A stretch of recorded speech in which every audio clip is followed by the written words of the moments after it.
भारतीय संविधानाचा भारतीय संविधानाचा डॉक्टर बाबासाहेब आंबेडकरांचा डॉक्टर बाबासाहेब आंबेडकरांचा वंचित बहुजन आघाडीचा वंचित बहुजन आघाडीचा बाबासाहेब आंबेडकर तुम आगे बढ़ो बाबासाहेब आंबेडकर तुम आगे बढ़ो एकच नंबर मित्रांनो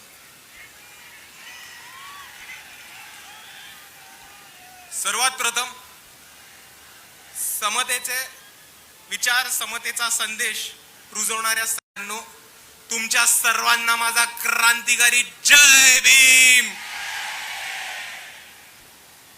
मित्रांनो आपण आजवरतीची जी परिस्थिती आली आहे ती जर बघून घेतली तर आपल्याला एक दृश्य दिसेल की या वंचित समूहातले तरुण जे आहेत तमाम वंचित समूहातले तरुण आदिवासी असोत बहुजन असोत दलित असोत मुसलमान असोत हे कुठलंही क्षेत्र आज सोडलं नाहीये जिकडे हे तरुण इकडच्या प्रस्थापितांच्या मागे राहिलेत नुसते मागेच नाहीत राहिलेत तर त्यांच्या पावलावर पाऊल ठेवून त्यांना मागे टाकायला लागलेत आणि त्याचा ठसा उमटवणारे हे तमाम वंचित समूहातले युवक यांना राजकारण कळतं अर्थशास्त्र कळतं समाजकारण सोसायटी कळते मीडिया आणि कल्चर कळतं पॉप कल्चर कळतं इन्फॉर्मेशन टेक्नॉलॉजी कळते आता हे दिग्दर्शक म्हणून चित्रकार म्हणून कलाकार म्हणून ऍक्टर्स म्हणून आणि क्रीडामध्ये पण स्वतःची ठसा उठवणार आहेत ठसा उमटवत आहेत आणि पुढे येताना दिसत आहेत आणि हीच जीच आमची पिढी आहे ती आमच्या वरच्या पिढीकडे जेव्हा आदराने बघते आणि थोडं सेल्फ इंट्रोस्पेक्शननी बघते म्हणजे जी 1960 ते 1980च्या कालखंडामध्ये जन्मलेली जी पिढी आमच्या वरची पिढी यांच्याकडे जेव्हा बघते तेव्हा आम्हाला एक गोष्ट कळतो की खऱ्या अर्थाने विकास आणि प्रोग्रेस ह्या पिढीपासून सुरुवात झालाय ह्या पिढीने महत्वाच्या पोझिशन्स स्वतःकडे काबू केल्यात त्यांनी अधिकारी म्हणून समोर यायला लागलेत बिझनेसमॅन म्हणून समोर यायला लागलेत प्रायव्हेट सेक्टरमध्ये समोर यायला लागलेत आणि आमच्या पिढीचा विकास व्हावा आमच्या पिढीला एक लढण्याची ताकद मिळावी असं वातावरण उभं केलंय आमच्या वरच्या पिढींनी आणि ते फक्त आणि फक्त शक्य झालंय भारताच्या संविधानामुळे आणि अजून कशाचमुळे नाही आणि ते शक्य झालंय भारतातल्या संविधानाच्या वेलफेअर पॉलिसीजमुळे सुरक्षेमुळे विकासाच्या संध्यांमुळे आणि भारतीय संविधानाने दिलेल्या संरक्षणामुळे पण मित्रांनो आज आमच्या पिढीच्या समोर एक भीती आली आहे आम्हा सर्वांना ही भीती वाटते की आमच्या वरच्या पिढीला जे आरक्षण मिळालं ज्या संविधानाचं संरक्षण मिळालं ते आमच्याच पिढीतल्या बऱ्याचशा एका वर्गाला आणि आमच्या येड्यांना पिढ्यांना मिळणार नाही अशी एक ताकद या महाराष्ट्रामध्ये या भारतामध्ये उभी राहतीये आणि आपल्याला सगळ्यांना एकत्र येऊन या ताकदीशी लढायची आज गरज आणि जी लोक संविधान बदलण्याची बाता करतात जी लोक संविधान बदलण्याची भाषा करतात यांच्याबद्दल एक गोष्ट आपण सर्वांनी समजून घेऊया की संविधान बदलणं ह्यांच्या बापाला पण शक्य नाहीये आणि इकडचं भाजप असेल मोदी असतील अमित शहा असतील हाफ चड्डी घालून पळणारे RSS वाले असतील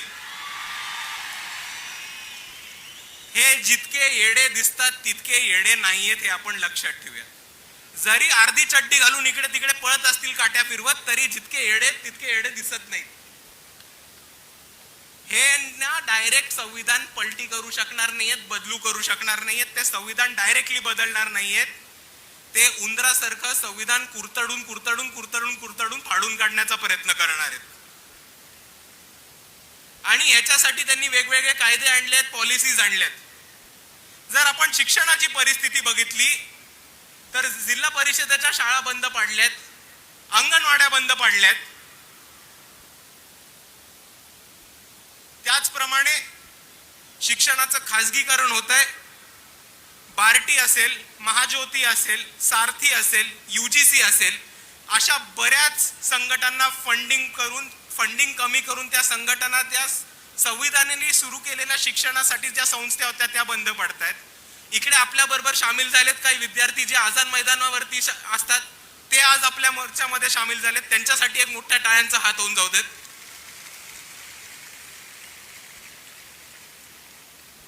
आणि ह्याच बाजूनी त्यांनी शिक्षणाचा रस्ता आपला बंद करायचा प्रयत्न सुरू केलाय. आणि दुसऱ्या बाजूला काय सुरू केलंय की जर आपण शिकून सवरून बाहेर पडलो तरी आपल्या मुलाबाळांना, आपल्या सर्वांना, इकडच्या युवकांना, तरुणांना नोकरीची संधी मिळणार नाही, नोकरी उपलब्ध होणार नाही, अशी व्यवस्था ह्यांनी करून ठेवली आहे. याचं एक महत्वाचं कारण म्हणजे इकडची ढासळती आर्थिक व्यवस्था. आणि अर्थव्यवस्था कोलमडल्यानंतर या देशामध्ये एक महत्वाचा घटक होता जो आपल्या सर्वांना जॉब्स उपलब्ध करून देत होता, तो म्हणजे भारताच्या संविधानाने सुरू केलेला सोशल वेलफेअर इकॉनॉमी सांगितलेला पब्लिक सेक्टर. पण आज हा पब्लिक सेक्टर इकडचा नरेंद्र मोदी असतील, इकडचे अमित शहा असतील, ते बंद करतात. आणि म्हणून बाळासाहेब दरवेळेस म्हणतात की इकडचे नरेंद्र मोदी जे आहेत ते दारुड्यासारखे आपला देश विकायला निघालेत. ह्याच्यावरती आपण लक्ष ठेवावं. मुंबईचाच उदाहरण द्यायला झालं तर बेस्ट बंद करून बेस्ट अदानीला दिली. तसंच मुंबईचा एअरपोर्ट अडानीला दिला, BSNL अंबानीला दिलं, एअर इंडिया विकली, भारतीय रेल्वेचं आणि भारतातले जे पोर्ट्स आहेत त्या पोर्ट्सचं खासगीकरण सुरू केलंय. आणि ह्याच सर्वांमध्ये अधिकारी, सरकारी अधिकारी ह्यांच्या नोकऱ्या, ह्यांच्या ज्या पोझिशन्स आहेत त्या आता कंत्राट भरतीवरती सुरू केल्यात.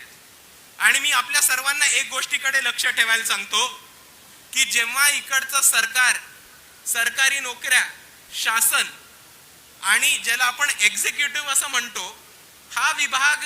जेव्हा हे कंत्राटी भरतीवरती देतात आणि कॉन्ट्रॅक्ट बेसिसवरती द्यायला सुरुवात करतात, तेव्हा एक गोष्ट लक्षात ठेवा की हे सरकार तुम्हाला ओरडून सांगतंय की आम्ही हे सरकार चालवायला लायक नाही आहोत, म्हणून आम्ही हे सरकार ह्यांना भाड्यावरती देऊन टाकले. आणि हेच चालू होत असताना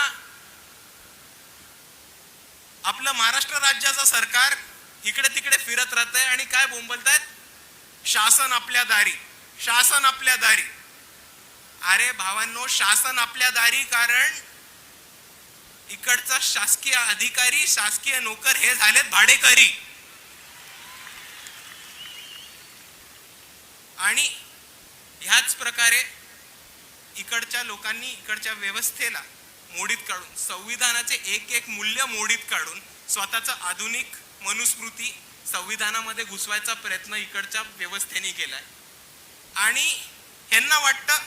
की आपण ह्यांच्यावर आवाज उठवला तर आपण डरू, आपण घाबरू. जेव्हा इकडचा मुसलमान आवाज उचलतो, जेव्हा इकडचा दलित आवाज उचलतो, OBC आवाज उचलतो, इकडचे वंचित आवाज उचलतात, तेव्हा त्यांच्यावरती केसेस केल्या जातात, त्यांना पोलीस प्रशासनाच्या दबावाने घाबरवलं जातं. पण मित्रांनो, मला एक सांगा, ह्या पुढे आपण घाबरणार आहोत की नाही? आपण घाबरणार आहोत? एकच नंबर बॉस, क्योंकि ये डरने का नहीं डराने का टाइम आ गया है अभी. आणि त्याचमुळे आपण सर्वांनी हे ठरवूयात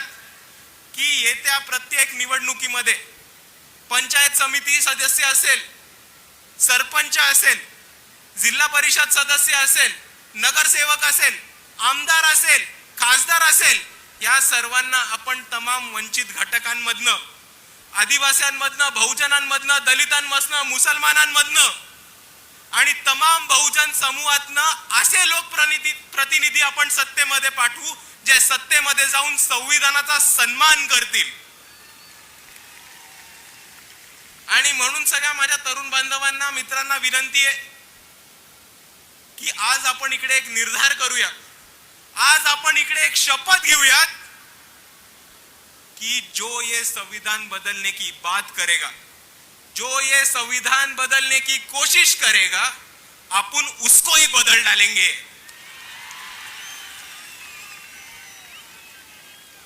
एवढं म्हणून मी माझे 2 शब्द थांबवतो. सर्वांना जय भीम, जय संविधान.